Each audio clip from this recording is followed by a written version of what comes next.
Olá, bem-vindos a mais uma análise visual, trazida a todos em nome da Ford College. Na nossa última lição sobre padrões de otimização de recursos, a gente aprendeu a empacotar dados, reaproveitar contas e reduzir drasticamente o consumo de computação. Mas, imaginem só que esse programa recém-otimizado é como uma ponte novinha em folha. Ela parece estruturalmente perfeita quando um único carro passa por ela. Mas o que acontece na hora do rush, quando milhares de carros decidem atravessar exatamente ao mesmo tempo? Pois é, muitas vezes a ponte cede sob a pressão. Exatamente isso que rola com a arquitetura de programas na Web3 quando ela não é validada para cenários de altíssima intensidade. Hoje, a nossa missão é entender como manter essa ponte de pé.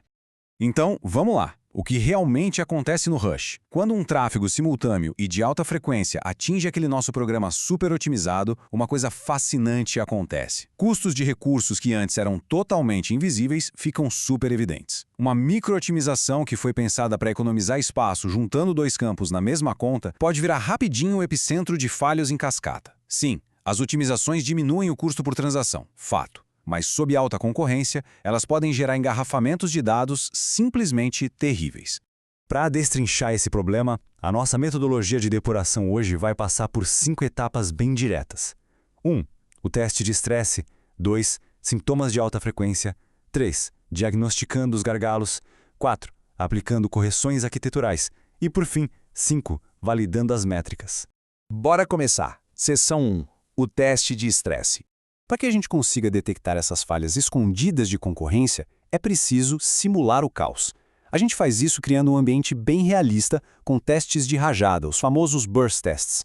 E o contraste entre os dois estados é até engraçado de observar. Uma execução de transação única é super calma, sequencial, totalmente previsível.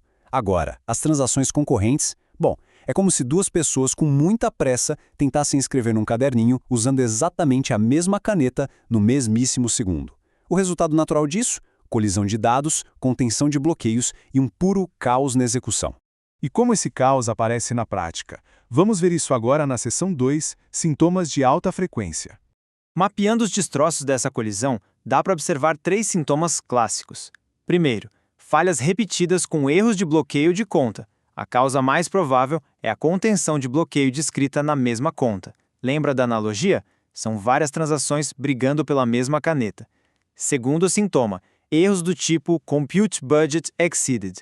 Isso aponta direto para um excesso de instruções ou invocações entre programas, as nossas conhecidas CPIs, que simplesmente estouram o limite de computação.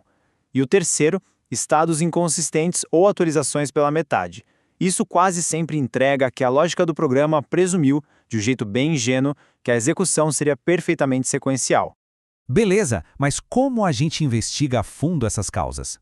Chegamos na seção 3, diagnosticando os gargalos.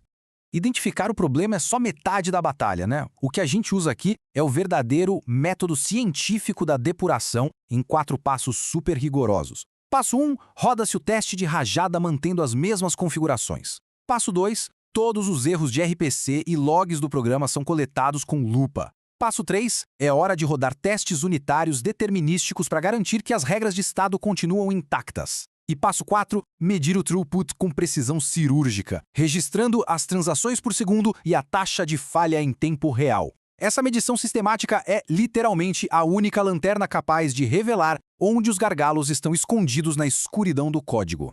O mais genial aqui é a simplicidade da ferramenta de diagnóstico. Usar logs estruturados e bem leves, com a macro MSG, funciona exatamente como uma trilha de migalhas. Registrando os valores exatos de um estado, logo antes e logo depois da transação, além de usar um identificador único, dá para ver com uma clareza absurda se 2 transações se atropelaram. Se as leituras e gravações estão misturadas lá nos logs, é certeza de que a lógica assumiu falsamente um acesso exclusivo. Com o diagnóstico na mão, é hora do antídoto. Seção 4. Aplicando correções arquiteturais. E isso ilustra brilhantemente uma das sacadas mais elegantes da engenharia Web3, o sharding de contas. Ao invés de obrigar todas as transações a atualizarem um único contador central, o que seria o equivalente a afunilar todo mundo numa via de mão única, a gente fragmenta o estado. A gente deriva endereços únicos, os PDAs, por cada requisição. Na prática, é como se a gente entregasse uma faixa expressa e exclusiva para cada operação individual. A contenção simplesmente evapora, num passe de mágica. Além do sharding, a gente tem outras cartas importantíssimas na manga. A divisão de operações pesadas em várias instruções menores, o chamado batching, é perfeito para driblar limites rígidos de processamento. Projetar as atualizações para serem idempotentes garante que ficar tentando de novo não vai corromper os dados de jeito nenhum. E claro, cortar sem dó qualquer chamada CPI que não seja estritamente necessária, isolando a lógica no próprio programa para manter tudo atômico e livre de conflitos. Por fim, a gente precisa provar que os ajustes funcionaram de verdade. Seção 5. Validando as métricas. Porque, convenhamos, engenharia de alto nível não aceita a intuição. Ela exige dados concretos.